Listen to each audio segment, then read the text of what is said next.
गांव के एक छोटे से घर में रमेश और उसकी पत्नी सुनीता रहते थे।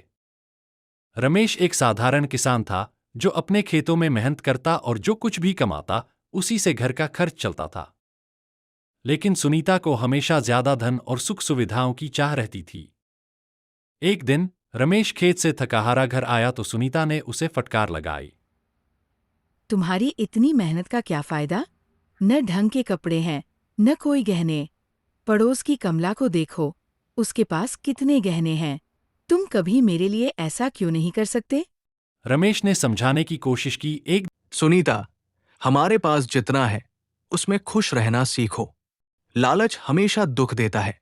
लेकिन सुनीता पर कोई असर नहीं हुआ। दिन रमेश खेत से लौट रहा था, तभी उसने एक बूढ़े सेठ को देखा।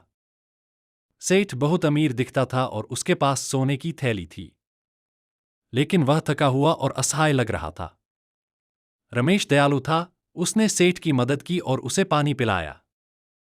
सेठ ने खुश होकर कहा, तुमने मेरी मदद किया है, मैं तुम्हें अपने घर में काम दे दूंगा जिससे तुम्हारी परिवार का सारा दुख खत्म हो जाएगा।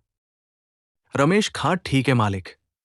सेठ ने उसे रोज कम पर बुलाने लगा। एक दिन रमेश की पत्नी बोली। रमेश क्यों न हम दोनों सेठ को मारकर सारा धन दौलत ले ले।